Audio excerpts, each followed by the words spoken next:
There we go. Okay. Okay, can everybody see that?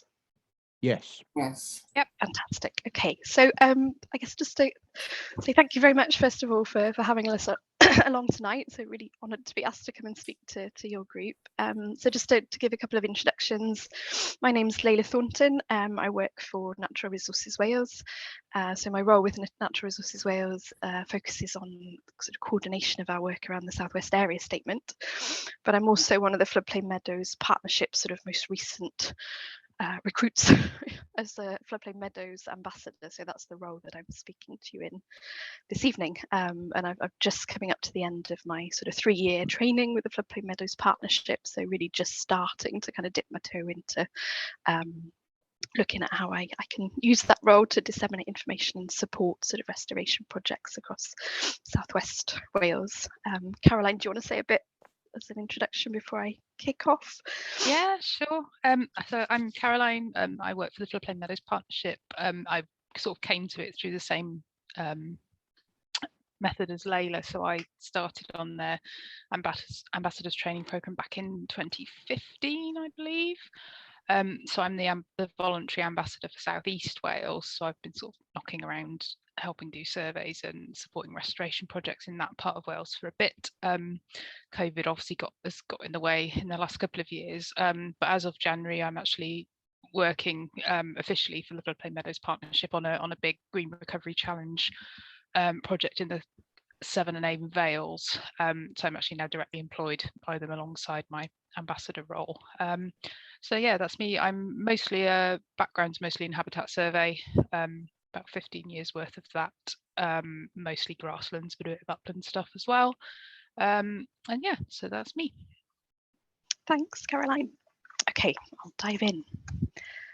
So the slide's changing, okay? Is that moved on? Just to check. Yeah, that's fine. Yeah, okay, fab. So to give a bit of background, first of all, to the Floodplain Meadows Partnership. So the partnership was set up in 2007, and it's a project that focuses on research, management, promotion, of kind of advice, guidance, research on floodplain meadows across England and Wales. So the partnership carry out all sorts of long-term monitoring to improve and understanding about plant communities and plant community responses to environmental change, and then work to sort of disseminate that information to all of those that are involved in the conservation, management and restoration of floodplain meadows. So the partnership's made up of a number of key partners, which I think if I go back to that slide, you can see a lot of the partners listed along the bottom there. So the partnership's hosted by the Open University. There's a whole host of other partners that play in different ways into the conservation and management of species-rich floodplain meadows and support the project in different ways through advice or finance and so on. So the partnership have got a really good website, which I've linked at the end of the talk. And that brings together a whole host of sort of information about meadows, about research, about ongoing projects and technical advice. There's a whole host of case studies on there. There's also a link to this, the Floodplain Meadows Technical Handbook, which you can see in the centre of the slide there. So that's a really fantastic resource. It brings together a huge amount of information and advice about restoration of floodplain meadows and history and a whole host of other things. So a lot of the things that I'll be covering today are covered in that handbook in a lot more detail. Also just wanted to mention the Floodplain Meadows Partnership Ambassador Scheme. So the Ambassador Scheme has been running since I think 2015. And so that was established so that the partnership could support ambassadors to undertake a 2 or 3 year training programme to study floodplain meadows. So each ambassador will have typically studied a local site by monitoring things like soil water levels, plant communities and management, and will have analysed sort of data for that site to produce a management or suite of management recommendations. So that training means that sort of our ambassadors are then in a good position to be able to give advice to others locally who might have aspirations to restore a floodplain meadow or might have issues with management of floodplain meadows. So that's the route that, as we said, Caroline and myself have come. You can see the map there on the bottom central screen, kind of shows the coverage, the spatial coverage that the partnership's got of ambassadors across England and Wales. And I don't think that represents the this the sort of last cohort that I'm part of. You can see there's no colouring in of the kind of Southwest Wales area, which I'm hoping to sort of step into. So then, before I just move on to talking more about floodplain meadows, I just wanted to say a little bit briefly about my other role. So my role in Natural Resources Wales, because that is relevant to the floodplain meadows restoration stuff as well. So many of you will be aware of SONAR, so the State of Natural Resources report that was produced by NRW in 2016, that reported on the status of Wales's natural resources.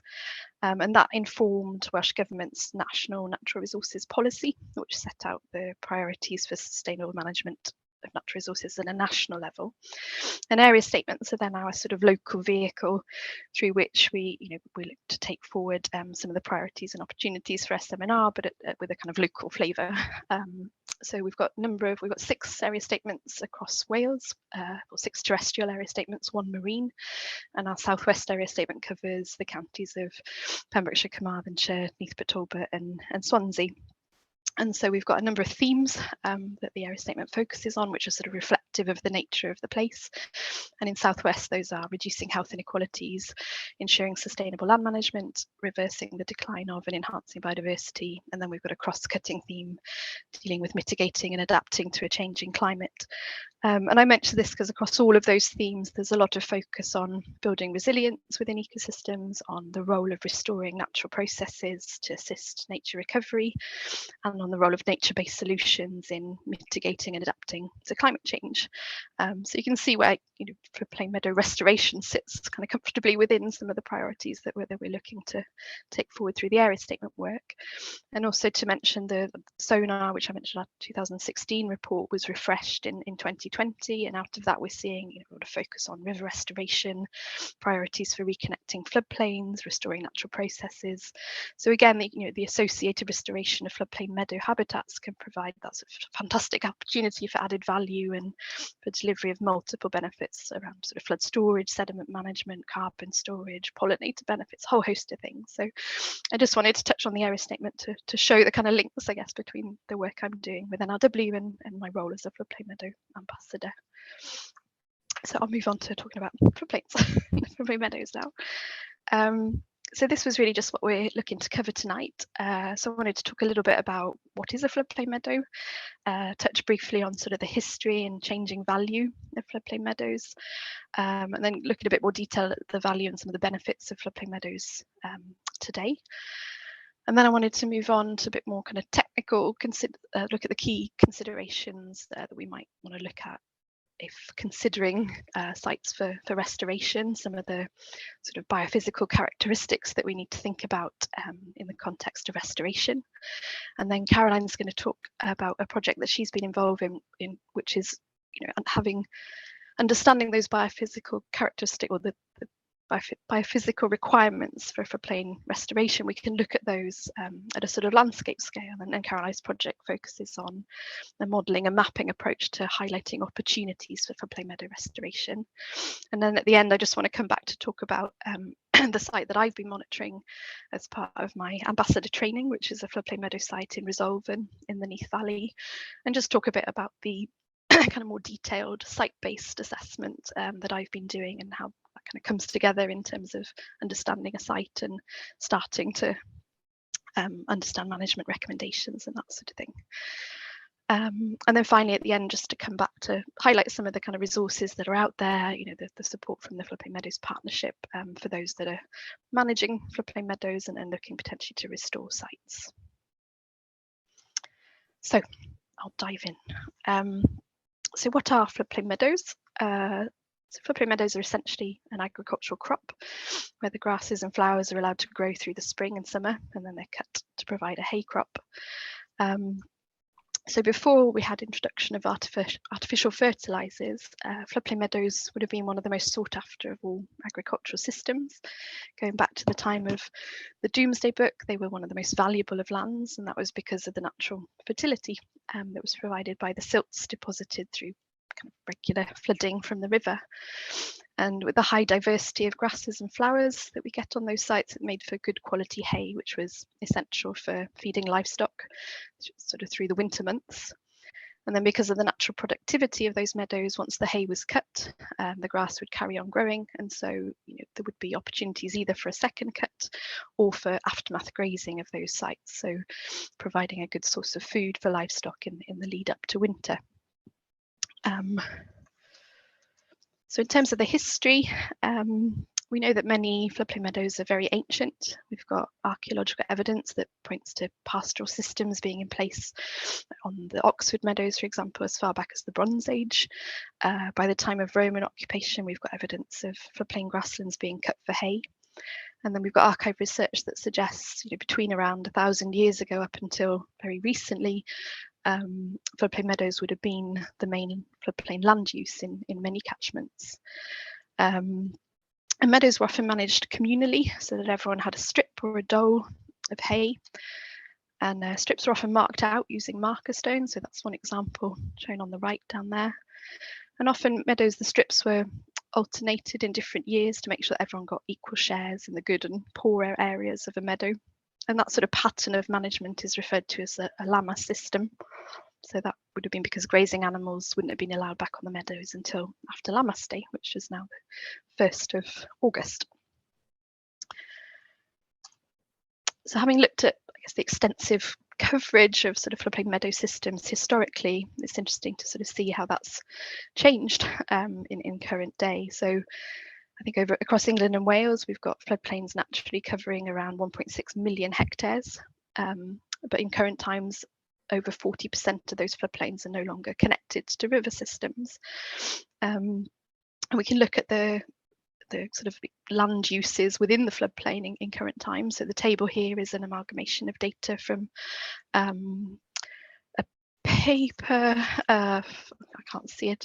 I can't see the reference under my Zoom bar, but yeah, so the figures for England come from a paper that used land use categories from a CEH land cover map, and for Wales that was a map-based exercise actually done by the Floodplain Meadows Partnership.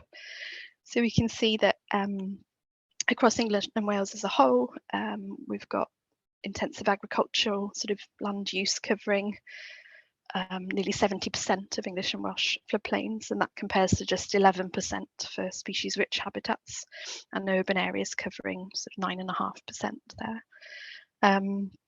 You see some differences between England and Wales, so particularly that sort of balance between arable and horticultural land use and improved grassland. In England, there's a more equal split between those categories, whereas in Wales, we see a lot more kind of intensive grazing, improved grassland, not a lot of arable and horticulture. Wales also has a higher proportion of floodplain area as woodland, and also the fen, marsh and swamp categories are also higher in Wales, whereas England has a higher proportion of neutral grassland.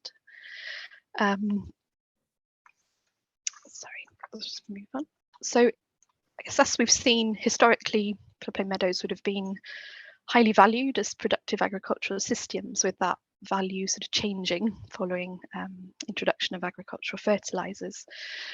So these days we see many other benefits from floodplain meadow sites, perhaps the sort of agricultural land use being less valued than some others. A productive crop though is still obviously a very valuable resource to farmers and landowners. Hay meadows still a crop and income and a way of life. But to many, these represent some of the most species-rich grassland types that we have in the UK. We've got sort of records of up to 40 different plant species in just 1 square metre on these sort of typical floodplain grassland communities, as well as all the associated invertebrates and birds that go along with that.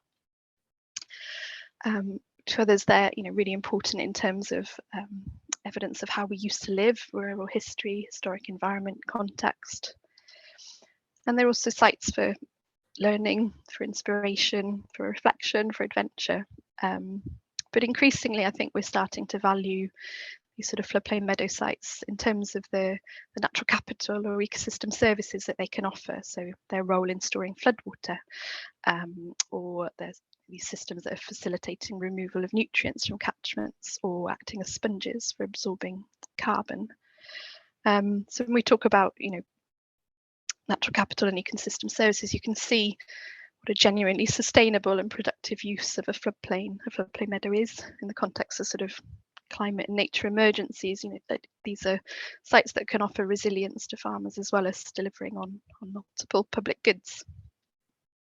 So just to get into those sort of ecosystem service benefits in a little bit more detail, I mentioned pollution control. So the removal of a hay crop obviously exports nutrients from the floodplain. So there's research by the Floodplain Meadows Partnership has shown that around 6 kilograms per hectare per year of phosphorus can be exported through hay. So when that's added up across a large meadow site, that can be very significant. And in the context of some of the recent focus on phosphate issues in some of our rivers, that's quite topical. We've also got the sort of water quality benefits. So obviously when a river floods, it deposits sediments on the floodplain. Again, the research by the partnership has shown volumes in the order of 50 tonnes per hectare of sediment deposited on floodplain meadows after floods. So if that was deposited on arable fields, we'd see that sort of running off fairly rapidly and ending up back in rivers, carrying nutrients with it. But where we've got kind of floodplain meadows, we've got more permanent vegetation and roughness, so that sediment is retained within the site. And that means that the nutrients can be deposited and absorbed and sort of recycled into a productive crop. I mentioned flood storage as well. So floodplain meadows typically have really well structured soil. So there's lots of space for air and water. And it allows floodwaters to filter through the soils. Compare that to more sort of compacted soils of sort of typical arable systems or hard surfaces of development. You can just see that these sites can accommodate much more in the way of floodwaters. And again, some figures from the partnership I think suggests that a dry soil on a floodplain can absorb in the region of 50,000 tonnes of water per hectare. So quite impressive figures. And then finally, very topically, these sort of floodplain meadows can store very large amounts of carbon in their soils. So in grasslands, and particularly in floodplain meadow grasslands, the root systems of the grass and plants can grow to several meters. They can occupy large volumes of the soil, and that kind of gives a more even distribution of carbon within the soil compared to other sites, or say restored woodlands. So the slide here is the product of some research that the Floodplain Meadows Partnership undertook with a fantastic PhD student and then the research manager, who did an extensive literature review to look at sort of evidence of the structure and depth of root systems of plants that we see in a typical floodplain meadow grassland community. So as an example here, you can see over on the right, Great Burnet is one of the typical species we see in floodplain meadow communities, and also bird's foot trefoil. So both of those have rooting depths of around 2 meters. Can also see the kind of diversity in the root structure and the depth below ground. There's as much diversity, if not more, below ground as there is above ground. And where you've got high species diversity and a kind of diversity of structure of root systems, you can get roots growing alongside each other more efficiently and occupying more space, so allowing them to lay down more carbon in a greater volume of soil. And then floodplain grassland soils are also very deep and grow deeper with each flood. So again, more space to store carbon over time. So what the research is kind of indicating and increasingly clearly is that the greater the botanical diversity of these sites, then the more these habitats can deliver in terms of their ecosystem services as well. So I think it's just indicative of how much we really do need to look after our floodplain meadows and to be able to value them for all of those reasons and all of those services that they provide, and also to support landowners who are managing them and or able to restore them. So that brings me on to restoration. So for the next part of the talk, I wanted to focus in a little bit more detail on some of the biophysical characteristics of sites that we might want to consider in the context of restoration. So quite subtle changes in hydrology, topography and soil fertility can lead to quite large shifts in floodplain meadow plant communities. So when we're considering a site for potential restoration, it's really important to make that sort of initial assessment to understand if there are any issues that we might need to address before embarking on a kind of restoration or habitat creation project. So these are just some of the key considerations, or some minimum considerations for a restoration project. So those are around understanding soil fertility and the sort of the ideal range for restoration of a floodplain meadow habitat site. Soil pH is important as well, so we need sites that aren't too acidic. The soil water levels on a site will be important in terms of what grass and community they can support, and also the soil texture and structure will be important for how water moves through the site and how compacted the soils are. So those are things that are important to gain a better understanding of. And then the other thing we look at on a site that's a good indication of likely suitability for restoration is the existing plant communities. So I don't know how easy these are to see, it's maybe a little bit small, but in terms of botanical interest, we sort of define plant communities according to the National Vegetation Classification. And there are two main communities that are associated with the sort of annual hay crop and aftermath grazing and regular flooding cycle of floodplain meadows, and those are the two in the centre there. So the Burnett Floodplain Meadow Community, which is MG4, and then the Kingcup Carnation Sedge Meadow, which is MG8. I should say their distribution's fairly limited in Wales.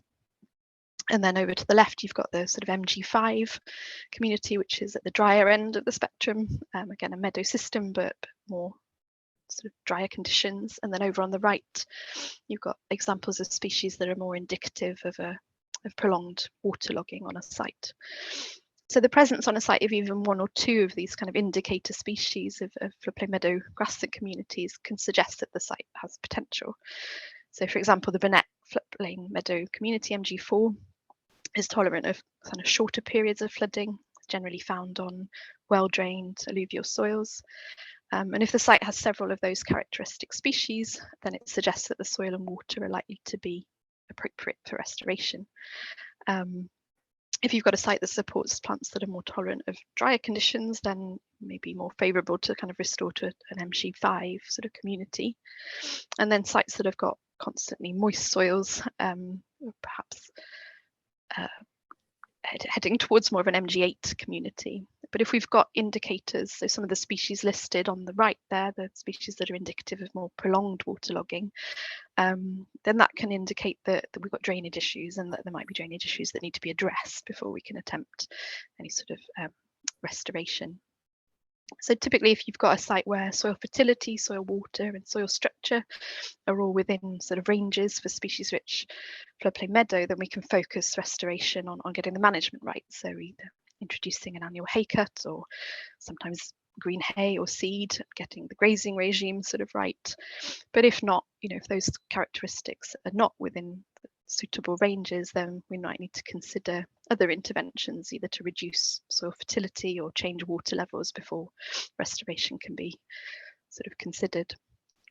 Soil restoration, I should say, is more difficult. So if we've got very compacted soils, then that's harder to recover from for restoration.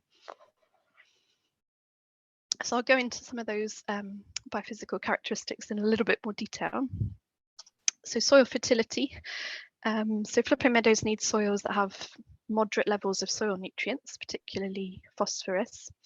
And the availability of soil nutrients at a site is sort of determined between what's being input and then what's being taken out of the site. So inputs would typically be through sediment deposition, or perhaps through atmospheric deposition, and outputs would be the removal of nutrients through a hay crop, or weight gain through grazing livestock.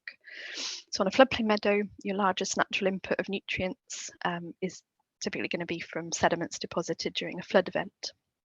And in catchments where we've got quite intensive agricultural land use, there's going to be fertilizer sort of residues within that. And in urban catchments, we'll also see kind of nutrient levels impacted by wastewater overflows. So lots of things to sort of consider in terms of inputs.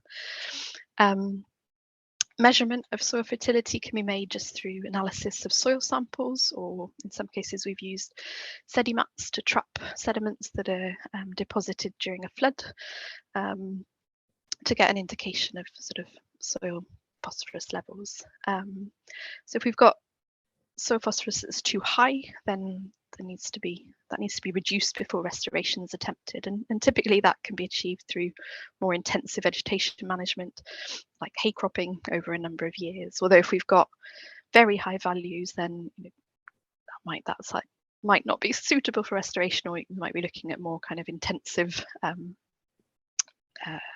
nutrient reduction measures like topsoil stripping or deep ploughing, or more extreme sort of examples. And then pH is also important. So I mentioned we don't want sites that are too acidic, and that's because soil pH is important in terms of mineral nutrition, because it controls the solubility and the availability of nutrients. So I'll move on then to water levels. The water regime at a site is also an important consideration. So on a floodplain meadow site, flooding is more typical in winter, although you obviously get a lot of variation in the timing and frequency and duration of floods from year to year. But typically we'll see less water lost through evaporation in autumn and winter. So groundwater levels tend to rise and then fall again in the spring and summer when there's more evapotranspiration. So floodplain meadow plant communities are typically adapted to those changing conditions, and vegetation generally recovers well after winter flooding because the plants aren't actively growing. But prolonged or kind of deep summer flooding or ponding of water in depressions can be more problematic, because that can lead to deterioration of the soil structure or kind of anoxic conditions within the site. So water management is an important consideration in restoration. And we can look at kind of the proximity to the water table and any seasonal variation, because that's important in determining how the length of time that the soil is dry or wet within the year, which then kind of influences the plant community. So the diagram that's on the screen there is what we call the underpants diagram. So that's sort of showing the kind of groundwater depths tolerances for an MG4 grassland community. So that community is typically found at sites with around 10 to 20 weeks of wet soil and 10 to 20 weeks of dry soil. So you can see in the diagram here, the green is the kind of ideal water table. The cream is the conditions under which a plant community could start to change if water table depths sort of persist in that area. And then the violet is the water table depths that will trigger a change in the plant community. So we can start to understand that soil water regime by taking dip well measurements of soil water depths and levels throughout the year. And that can be done either very simply through kind of dip well installation and then monthly monitoring with a buzzing stick, so very low tech, very kind of low cost way of measuring your groundwater levels, right up to installing continuous loggers within those dip wells to get a more continuous data set. But the other thing that can tell us quite a lot about the soil water regime at a site is the plants. So we can look at plant indicator species.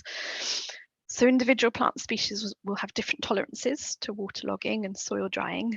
And so identifying the distribution of certain key plant species can also give us a lot of information about a site's hydrology. So the tolerances of many kind of typical floodplain meadow species have been quantified. And those some of those are displayed there in the figures on the screen. So on the left, you've got some of the buttercup species. So for example, bulbous buttercup prefers drier conditions. It's rarely found on the more waterlogged areas of a site, or those that are kept constantly moist. And then you've got creeping buttercup, which prefers waterlogged soils. It tends to be sort of absent from sites that are dry for much of the year. And the meadow buttercup sort of sits in between the two. And then over on the right, you've got similar figure representing some of the rose family. So again, you can see there we've got meadow sweet, which is tolerant of very wet conditions, and then greater Pinette sort of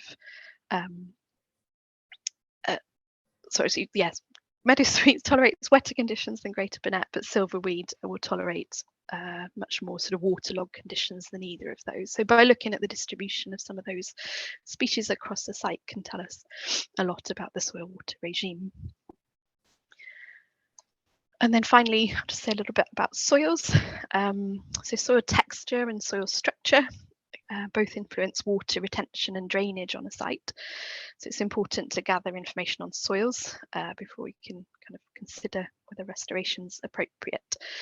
So for soils very compacted, you can see the picture in at the centre of the slide there. That kind of compaction and waterlogging is going to reduce the availability of oxygen for plants. You can see there's no space for air or water within that sort of compacted section, and most plant roots are just not going to tolerate that sort of level of compaction. You can also again look at plant indicator species, so the presence of lots of creeping buttercup or hard rush at a site could suggest a compaction issue. And as I said previously, a site with really severely compacted soils may not be kind of one that's suitable for meadow restoration. So to better understand soils, we can look at the soil profile, texture and structure just through observation in the field. So either by taking a soil core, digging an observation pit, or even just looking at, through on part of the river bank, looking at kind of the soils where the river's eroded through. So the first step is to look at the soil profile, and that shows us the kind of presence of depth of different soil horizons, and that can tell us about the kind of thickness of the alluvial soils above any terrace deposits, and that sort of indicates how easily water will move through the soil and how dependent the meadow might be on water levels in surrounding watercourses. We can also look at mottling within those soils to give us an indication of where the water table has been. So soil structure is really important to the management of the site, and that's the structure refers really to how the soil particles aggregate together to form structural units. So in a poorly structured soil, you'll have finer particles aggregated into these sort of big uniform blocks, which limits the movement of water and air. And that normally occurs as a result of compaction. But typically processes like root growth or activity of soil animals and fungi, or even drying and wetting cycles will create movement within the soil, which tends to break up those blocks into smaller units. So in a well-structured soil, those kind of units can be as small as breadcrumbs, and they act as kind of fundamental particles within the soil. And then soil texture, the diagram over on the right, that refers more to the particle size. So we talk about clays, silts or sands. So it's very rare for a soil to be composed of particles all of uniform size. And so most soils will have a proportion of each. And when we've got kind of three size classes fairly evenly representative, then we talk about a loam as used to describe the soil. So you can assess the texture of the soil just by looking at how the soil particles come together. So for example, a soil with a high clay content will easily roll into a ball. So that's, again, an observation that you can make fairly easily in the field. So having kind of gone through a number of the different sort of biophysical characteristics of a site, which you will determine whether it's suitable for floodplain meadow restoration, Caroline's going to move on to tell us about some of the work that she's been doing on mapping floodplain restoration and recreation opportunities. So that's based on looking at those biophysical characteristics at the sort of landscape scale. So I'll hand over to Caroline to tell us about that. Shall I stop sharing, Caroline? That's a good idea. Yeah. Yes, do that. Right, please bear with us while we transfer over, guys. Right, let's see. Oh, hello.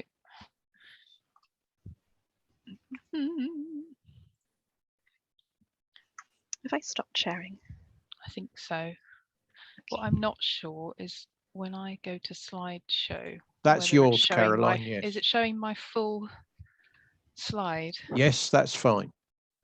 Oh, look, I can control it through Zoom. That's clever. Oh, sorry. I'm quite impressed with that. Anyway, sorry. Technology, eh? Okay, so I'm going to talk to you. How much time have we got now? Let's see. Okay, I will. As much as you need. Okay, well, I'll try and be quick so I'm not running over too much. So obviously we appreciate everybody's time. So I'm going to talk to you about Resilient Floodplains Gwent, and this was a sort of desk-based project that I ran, finished at the beginning of last year, and it was sort of a joint project between the Floodplain Meadows Partnership and BSG Ecology, which is a consultancy based out of Newport. It was commissioned by NRW, and it's similar sort of approach to what Leila's doing with the Southwest area statement. It was kind of driven by the Southeast area statement. That's my kind of patch as an ambassador. So what the essential thrust of the project was a sort of landscape scale opportunity mapping exercise. So NRW basically wanted to know, so enhancing floodplains was one of the priorities for that area statement. So they're looking at this sort of, you'll hear a lot of talk around ecosystem resilience, ecological connectivity, and sort of resilience against climate change being talked at around the area statements. And enhancing floodplains was one of the priorities that was set for the Southeast area statement. So we used the GIS modelling approach to basically look for locations within that area in the floodplain that might have potential for restoration of floodplain habitats, including our sort of species-rich floodplain meadows, as a sort of first step in identifying areas where that could be most effectively delivered in Southeast Wales. So we looked at not only where those biophysical characteristics that Leila's just described might be present, but also areas that may deliver a range of ecosystem services. And there's a number of historical and more recent projects that's been undertaken by NRW and others that have looked at where various ecosystem services could be targeted or could be practically delivered on the ground. So we sort of bring those two things together. So we're looking at both where it's likely to be biophysically suitable for floodplain meadow grassland communities, and also where it would be most effective and deliver the most ecosystem services on a sort of landscape scale. So it's basically a signposting exercise to focus resources, because obviously, you know, there's only so much money and time and expertise available. So we really wanted to be able to help NRW to focus that in and strategically target areas where they would get the most bang for their buck, the most benefit for habitat restoration and creation. So that was the focus of the project. So we basically, our study area was the flood zone 3, which is the area of the floodplain with a 1 in 100 or greater chance of flooding from rivers or the sea in any one year. So you can see that in the figure there. So within the area statement area, that was our sort of, that's the flood zone that we focused on. And you can see, similar to the national figures that Leila showed you earlier, most of the floodplain at the moment is you know, in some sort of intensive management, either arable, improved grassland, or built up.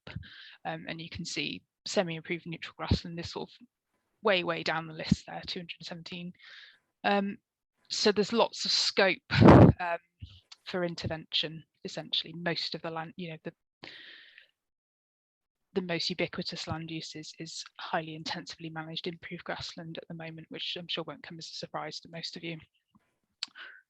Now I'm going to try and talk through some quite boring data processes in a way that tells the story. So please excuse me if it's a little bit dry. I've tried to make it easy to understand. But this diagram represents about 2 months of work.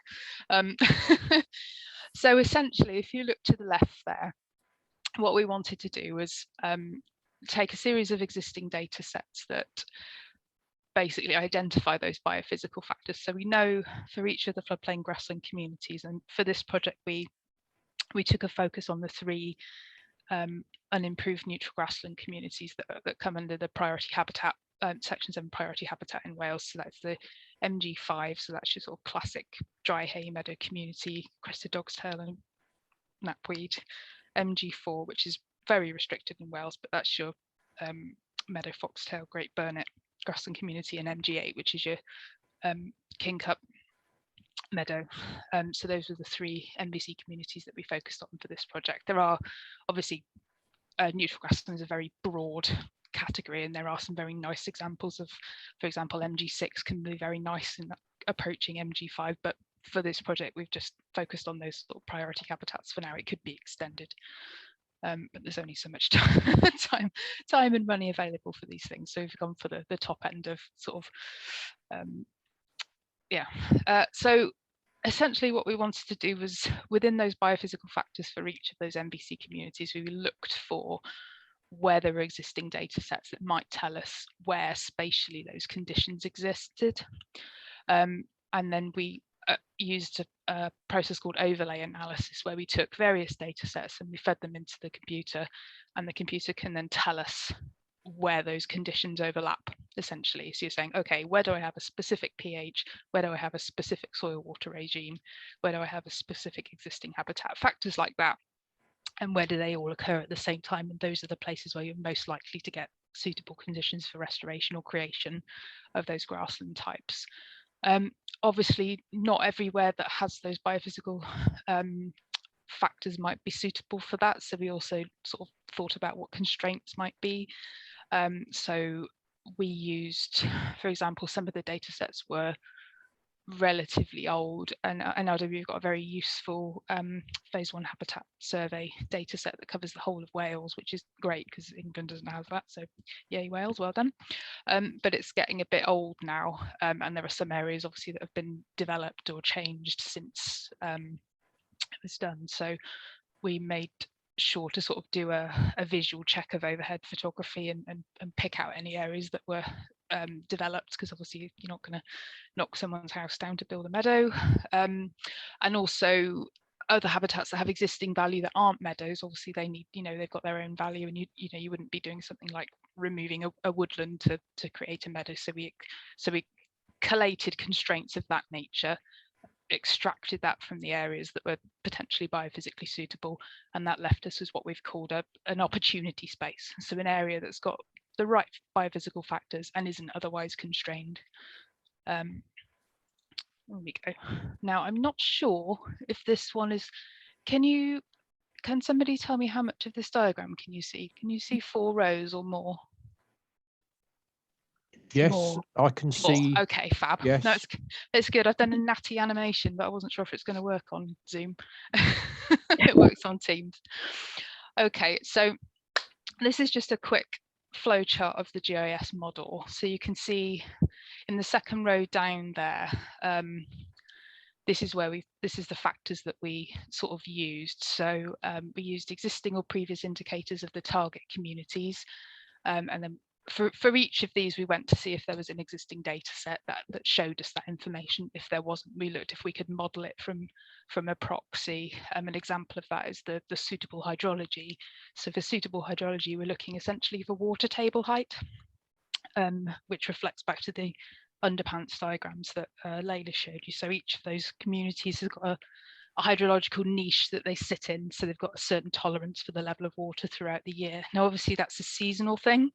So it's difficult for a fixed sort of point of data to be, very precise, but we know from sort of quite a lot of research that the Floodplain Meadows Partnership and others have done that, there is a range of water table heights that those communities like to live in, and we can use. So Cranfield University have got a series of quite useful data sets based around soils, and one of them is a hydrology one. And there's an attribute called depth to glaying. So depth to glaying, so where the soil starts to grey and where there's anoxic conditions, that's quite a good proxy for water table height. So we basically use that to assess levels of suitable hydrology. So that was one factor. We also looked at pH, which was another. We looked through what the existing habitat was likely to be like from NRW's phase 1 data set. So we took out sort of existing, perhaps more species poor grasslands. We excluded woodlands and fens and other sort of habitats that are valuable in their own right and you wouldn't want to sort of mess around with. And then yes, the indicator species. So the indicator species was the level that we modelled.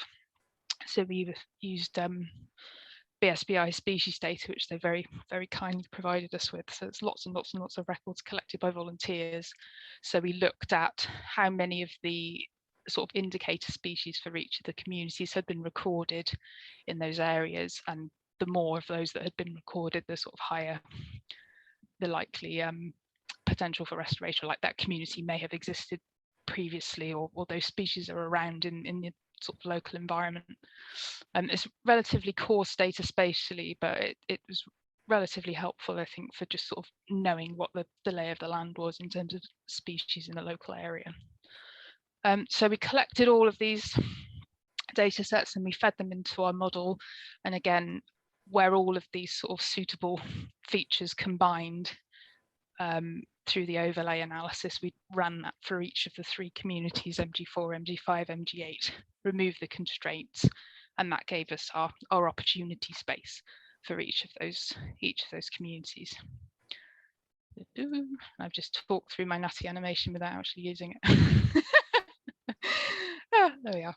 Anyway, so we end up at the bottom there with our opportunity space. And there's an example of the sort of visual output of the model. So you can see there, I think this is somewhere along the Usk, I think.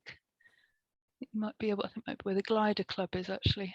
But yeah, so you can see on the right hand side there in the key, we've graduated the suitability for habitat creation. This is for MG5 grassland. So it will be, so the darker area is essentially areas that the model has decided a higher suitability because they've got the most number of those coinciding factors. So that means that there'll be lots of MG5 indicators recorded from the BSBI data. There'll be the pH in the correct range. The water table height will be in the correct range. So if it's got, you know, all of those factors, it will come out as very high. If it's got several of them, it will come high or moderate. And if it's got hardly any, it will be low or very low. So you can use it as a way of sort of picking out areas of land that might be more suitable for creation of that community. It doesn't mean that you couldn't sort of create it in the less in the lower scored areas. It just means that you're more likely to have those features present, and it's you know, potentially more likely to be successful. But again, you know, the model's only as good as the data that's fed into it. So that's, I'll come on to that later as well. So after we'd looked at the sort of biophysical side, we also wanted to help NRW prioritise where they might focus their efforts on restoration and kind of signpost where might be a good place to go out and start to do some more in-depth research in the field to see if actually, you know, those physical factors are indeed, as the model says they should be, based on the data sets used. So we wanted to look at what the ecosystem service benefits of habitat creation are. So there's all those things that Leila went through. So floodwater storage, surface roughness, nutrient cycling, you know, all of those different factors. But we also wanted to look at areas where actually you've got a chance of getting something done. So areas where there's some sort of potential for influence over how the land is managed. So whether that's areas where there's an existing relationship with a landowner, whether it's land owned by NRW or wildlife trusts who are likely to be predisposed towards sort of habitat creation schemes, or things like that. So we use that as a sort of a way to prioritise these areas as well. So we took the biophysically determined opportunity spaces for each of the 3 communities, and then we did a second overlay analysis with those 2 factors. So where have ecosystem services been sort of previously researched to be targeted, and where might we be able to have a conversation with the landowner or already know who the landowner is, and there might be some discussion to be had there. So this is basically the workflow of the second model. So you can see at the top there, we've pulled out that benefits of floodplain grassland creation are natural flood management, so that's floodwater storage, improved water quality through sediment capture and reduction in nutrient enrichment, so that's through it coming off in the hay crop and also through surface roughness, stopping runoff of things going back into the river, and then ecosystem resilience as well, which is potential for reconnecting historic floodplains and also enhancing habitat connectivity, which NRW done quite an extensive piece of work on, sort of picking out areas of existing habitat and highlighting areas that could potentially link those together into a more robust and connected system on a landscape scale. So hello, there we are, sorry, good spinny mouse. So once we sort of identified those factors, again, we went looking for existing data sets, and there's quite a lot actually. There's a project called Working with Natural Processes, which was, I think, an Environment Agency led project from a few years ago, and that looked at sort of areas where attenuating runoff could be located for floodwater storage. NRW themselves have done some quite extensive work on targeting areas for sort of sedimentation reduction through monitoring for the Water Framework Directive, and also reducing nutrient enrichment as well through the same project. The Working with Natural Processes project also looked at areas with potential for floodplain reconnection. So that's sort of looking at where existing flood defences are, where numbers of properties that are likely to be affected by flooding are located, and those kinds of things. So these are existing models that have already targeted areas where these sorts of ecosystem services could be delivered within the floodplain. So we basically took all of those and we overlaid them over our existing biophysical opportunity spaces to say, okay, where have we got the correct biophysical factors present within the land to recreate those habitats, but also one or more of those ecosystem services has already been identified as being a good thing to happen in that place. And then we factored in the land influence as well, which was local nature reserves, NRW's existing land holdings, and current NRW land management agreements. So that's farms in Gloucester and other schemes of that nature. So that was basically a way of allowing NRW to prioritise. Oh, I've done it again. I've talked over my natty animation. Sorry. So we ended up essentially with our opportunity spaces were graded into sort of various priorities. And the way that we did that was we had the prioritised opportunity spaces, and from those we selected areas that were the sort of high or very high priority that had come out of the model. We consulted with NRW to make sure there weren't any reasons why these should be excluded, because obviously the model doesn't have much. Sometimes you just need a human brain and local knowledge. For some factors you can only, you can't pick that all out from this scale of data. So we spoke to NRW with our sort of short list of sites, and once they'd sort of filtered that down, we ended up with a list of priority sites, which hopefully are going to be taken forward for sort of further study. So there you can see that's back to our sort of biophysical opportunity space, so areas that have got the correct soil water regime, pH, etc. And then when we applied the second model, you can see priority sites picked out, highlighted in the kind of blue dotted hatch there. So, but we sort of made a decision to, rather than just having the output of the project be the second sort of prioritized model, we made a decision early on to sort of provide two. So this initial model, which shows just the biophysical suitability, can be quite useful for sort of windfall elements. So if an opportunity to do some recreation on some land were to arise, you could use this model to look and say, okay, well, which of those three grassland types would be the most likely to be a success? What would be an appropriate target? So it's quite useful in that way. So we had two outputs essentially. So this one, and then the sort of prioritized one, which overlaid the ecosystem service benefits as well. So we had quite a few sites. I think we ended up with something like 35 in the end, and we clustered them together, sort of individual parcels, and then we've clustered them together into sites.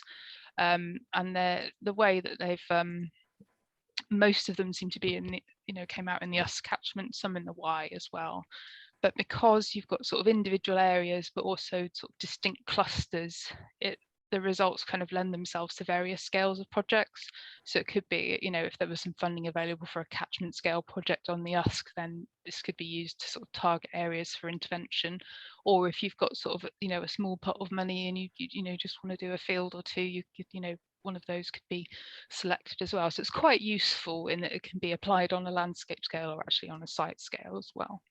And also if you go back to the biophysical model, then areas that weren't necessarily selected could be pulled out of there as well if there was sort of land available on a more opportunistic basis.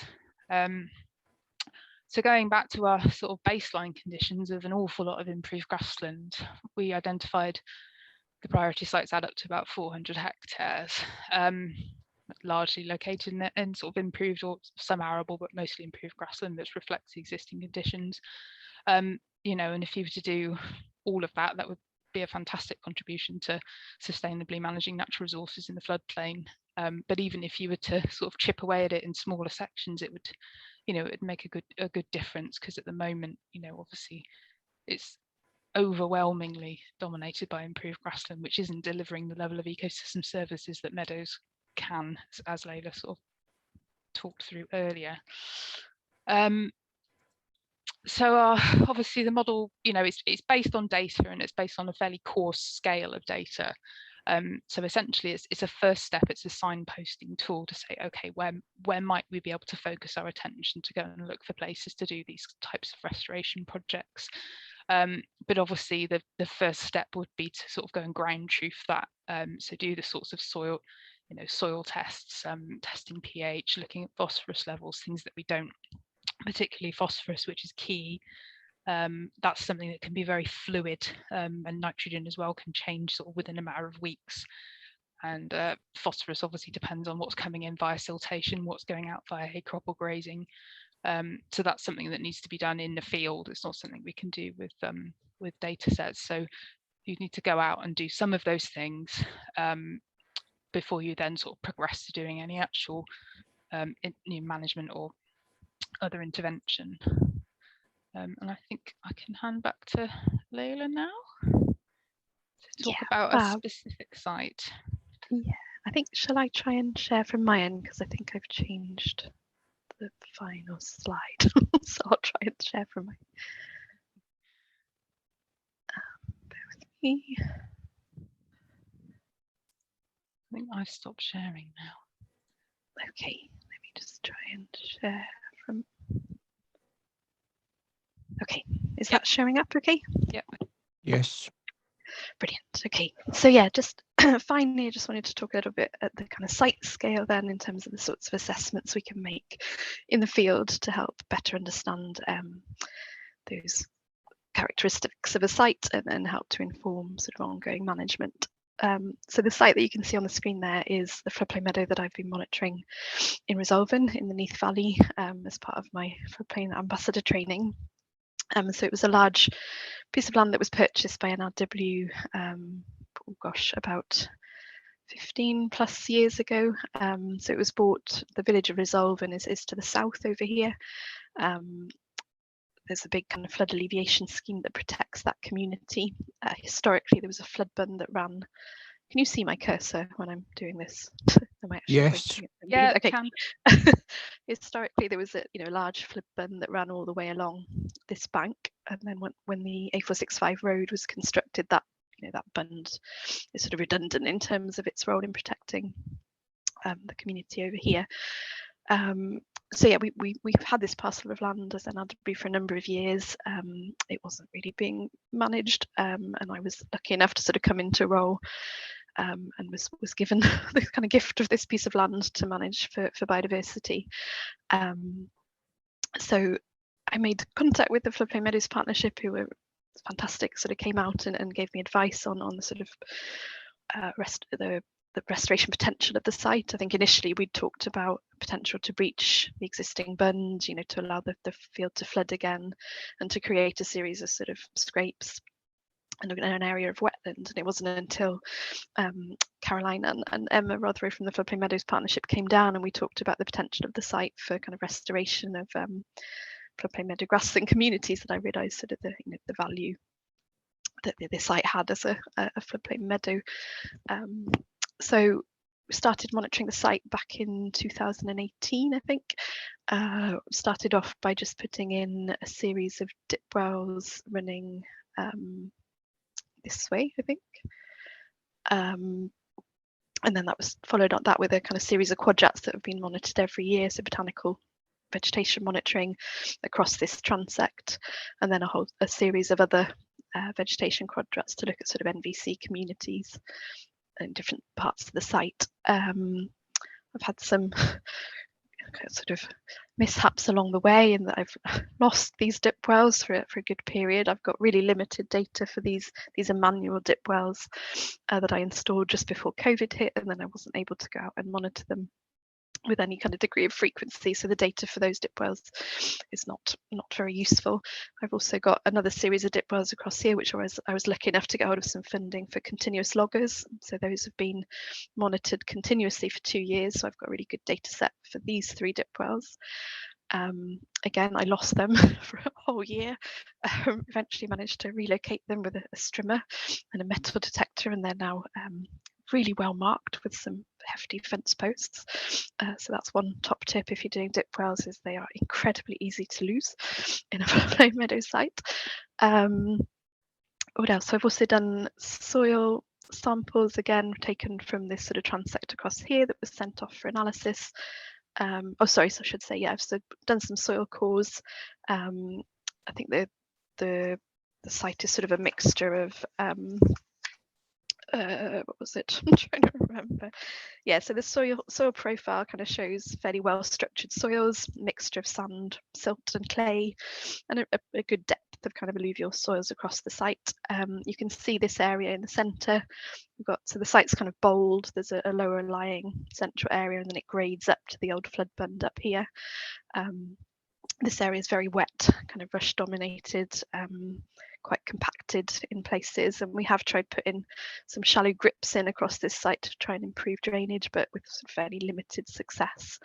And I should say the site, although we've got the flood bund on this side, on this bank, there is a couple of low points here, so it does breach with quite regularly, and we've also got a series of ditches that take surface water drainage from the A road, and that kind of drains across here through a series of ditches and then down back to the river.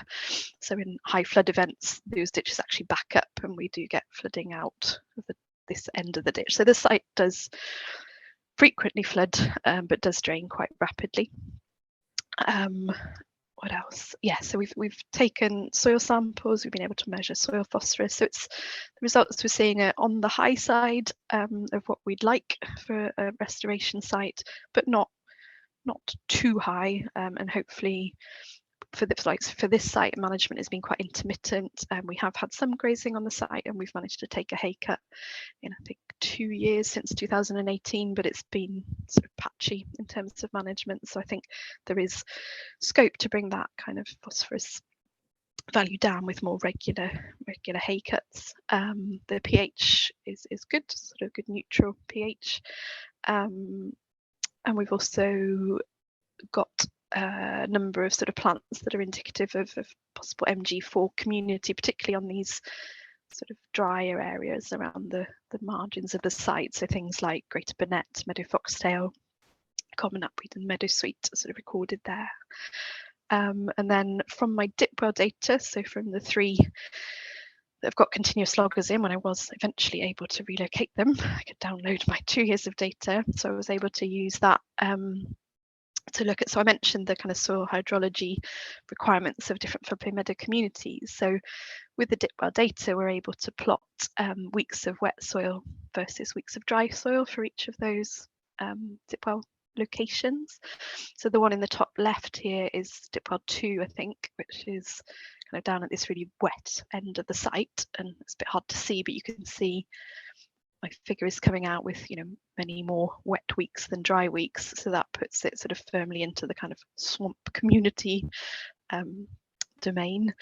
And then this plot down the bottom here is showing my dip well 1, which was on the kind of higher sort of grading up towards the riverbank end of the site, and you can see the plot for that is down here. So that's just on the kind of very edge of sort of soil water conditions that we'd see as suitable for an MG4 community. So that's, you know, so I think there's potential within this part of the site, but there's still a lot to do to get management right on this site in terms of the kind of the grazing and the hay cut regime, and also challenges with a site that floods quite regularly, with having livestock on that site, and also with kind of floods causing damage to fences and that sort of thing. So that's kind of where I am with my monitoring site. I'm just at the stage of bringing together all of that data. So my next step in kind of my ambassador training is to write that up and analyse and come up with management recommendations for the site. But I thought it was just useful to show you some of the sort of site-specific monitoring that I've been carrying out. It's all, you know, fairly low-tech stuff and stuff that we were able to kind of support with if others are interested in monitoring sites locally. And actually the loggers that I've been using, I've got a decent data set for this site now, so I have got continuous data loggers that I'm happy to sort of loan out if people did want to do some monitoring on local sites. So yeah, just coming back to, I guess, some final key messages. So some takeaway thoughts. So I mentioned we've got 1.6 million hectares of floodplain across England and Wales, but just over 40% of those are no longer connected to river systems. So we've got enormous potential really to increase the extent of floodplain habitats that provide us with all of those multiple benefits that we've discussed. We've got less than 3,000 hectares of species-rich floodplain meadow remaining across England and Wales. And I think what the research is showing us more and more is that by restoring these sites, the greater the botanical diversity, the more these habitats can deliver in terms of kind of that wide range of ecosystem services. So really, it's that take home message is we do really need to look after our floodplain meadows, to value them for all of those reasons, and to support landowners who manage them to be able to restore them. So just finally, I guess in terms of resources, that just a link there to the Floodplain Meadows Partnership website. I mentioned the technical handbook, which is fantastic. That's downloadable as a free PDF, or I think you can order a hard copy for £10 off the website. So a really fantastic resource and covers all of the things that we've covered here today. So Caroline and myself are the local Floodplain Meadows ambassadors for this area. I'm still quite wet behind the ears, I'd say. I've only just sort of completed my 3 years, but I'm really interested to engage with landowners that are interested in floodplain meadow restoration, and very happy to kind of support and come out and look at sites if people are interested. So I'll stop there. Just Caroline, I didn't know if you wanted to add anything in terms of resources or support. No, I think you've covered most of it. Again, I'm more sort of southeast based, but equally happy to sort of come and support people with initial site visits and monitoring, or we're very happy to talk to people about management. And I mean, there's an awful lot of information in that technical handbook. I'd urge anyone who's interested to have a look, because it is a really, really good piece of work. I'm nothing to do with it, so I'm not I'm not picking myself up there, but it's really, really useful. So yeah. Thank you. Yeah, and that everything I've shared today is really from that handbook. So yeah. Okay. I'll stop sharing my screen. Thank you very much, Leila, and thank you, Caroline, as well. If anyone would like to ask any questions, if you just type them into the chat, I'll relay them to Leila and Caroline. Okay, well, I've got a couple. You were talking about phosphorus content in the soil, and how the hay crop removes some of it from the site. I live in the Towie Valley, where there's a lot of intensive dairy, and I went out today, and I think between here and Carmarthen, I saw 3 slurry tankers moving slurry around that's going eventually to end up in the river. So if there's a high nitrogen content in the flood water, I mean, I associate sort of highly fertilized with nitrogen sites as totally lacking floral diversity. Is the nitrogen runoff from agriculture a big problem if you're trying to restore the flood meadow? Yeah, it can be. What we generally advise where you've got high end sites is we tend to sort of do an oversowing with various leguminous plants, because they can make the nitrogen, fix the nitrogen in their root nodules, and then when they sort of decompose, it becomes sort of more soluble and available to the plants. But it's definitely a big issue, and obviously it's restoring meadows is one of a sort of series of things that would address that.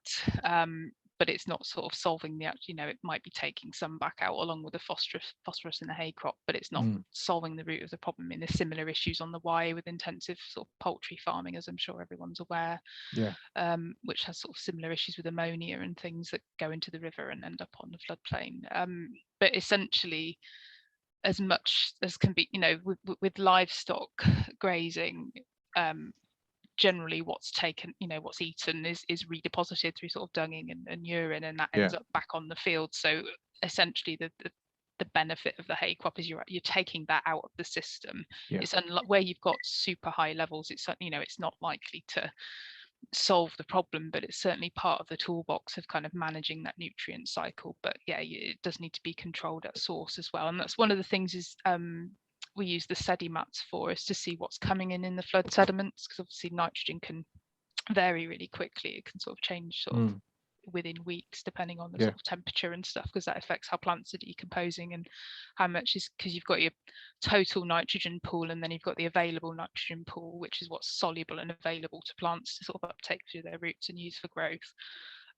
So it's quite a complex system, but the sort of simple takeaway is if you're taking biomass away as a crop, then it's not staying on the site and eventually ending up back in the river. So, but it's definitely a huge issue. And nitrogen deposition similarly, from traffic and things. I think our research shows that the sort of nitrogen deposition is about 10 times what it was prior to industrialization. So you've got, it's coming down from the sky, it's coming off the fields. We need to do something, and this is sort of one tool, although it's not the complete solution. What it is a sustainable way of, I think what's really key for our work is working with farmers and landowners so they can still use their land productively. It's all very well saying we need to plant trees everywhere to sequester carbon, but we also need to be producing food, and we need to be supporting people's livelihoods. So that's one of our kind of key messages, is that floodplain meadows are quite a useful, sustainable system for doing all of those things.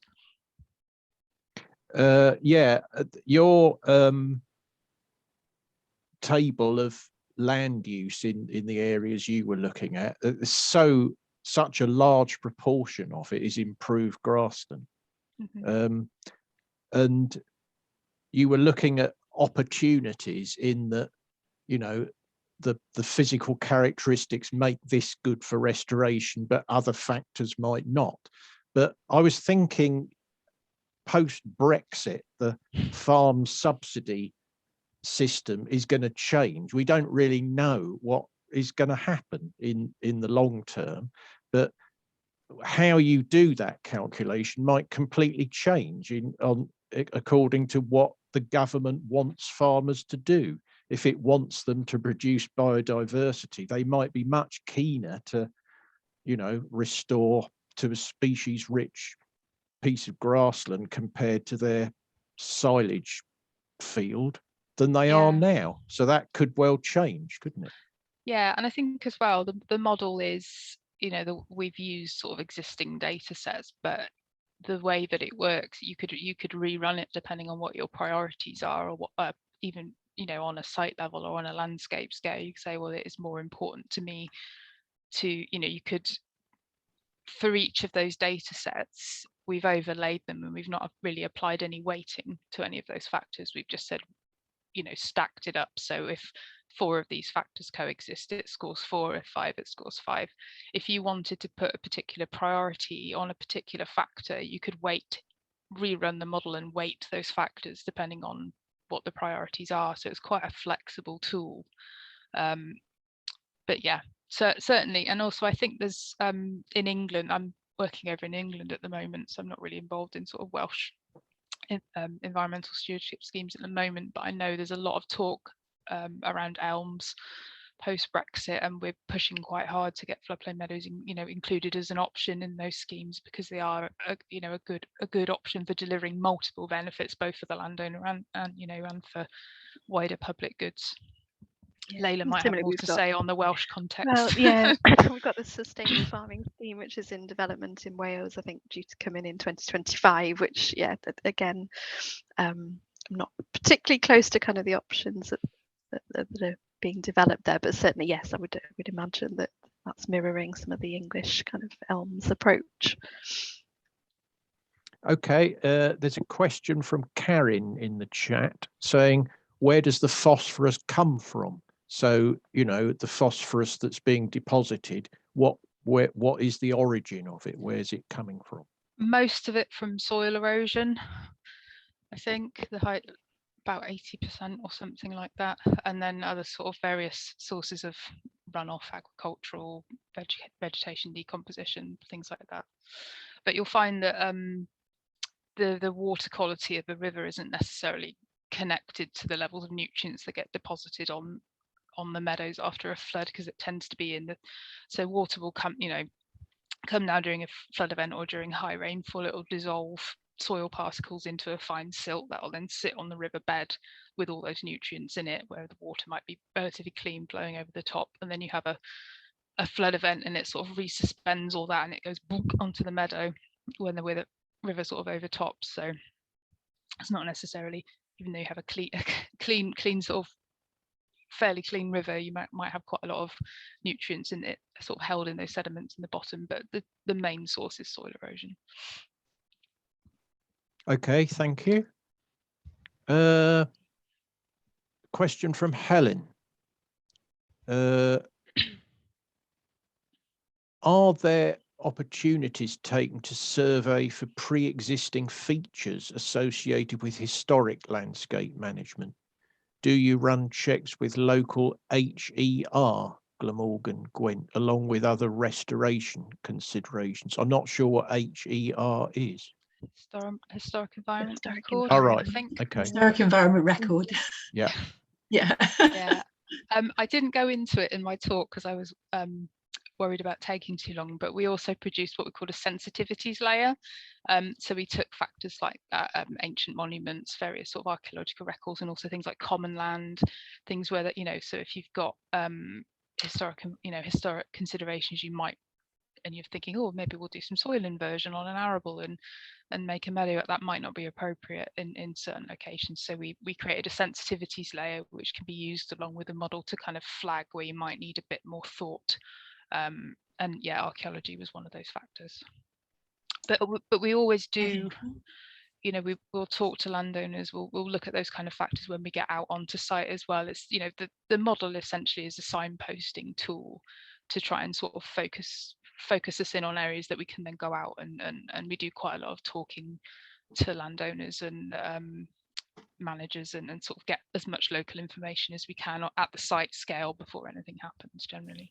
Yeah, okay. I was thinking very specifically about, sorry, if you've just got a couple of minutes to think about this. I'm thinking specifically about sort of things like removing of bunds and things like that, and just wondering if that's going to be really quite close to, you know, potential sort of fish weirs, things, you know, things that have been on the river historically, and yeah, just to make sure that where that kind of activity is going on, that the historic environment factors are being taken fully into consideration, really. So that was all. But yeah, it's thanks. It's reassuring to know that you were in touch with local HER, and yeah.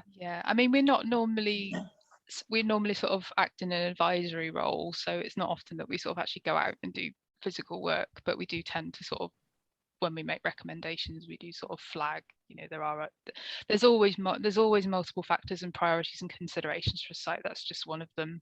Other things might be, you know, at the moment, the project I'm working on, we've got we're working on sites that are relatively species rich meadows, but also have breeding curlews. So a lot of them have sort of restrictions on when you can cut the hay, and that can be a bit of a conflict. You know, if you're cutting late to sort of allow curlew chicks to fledge and go off, that's not necessarily the best for the meadow. So there needs to be a balance in these things. There's always multiple things going on, and we try our best to sort of take all those factors into account when we're making management recommendations. We've obviously got to focus on meadow because that's our remit, but you know, we're very aware that there are lots of other factors that need to be taken into consideration before anything happens on the ground.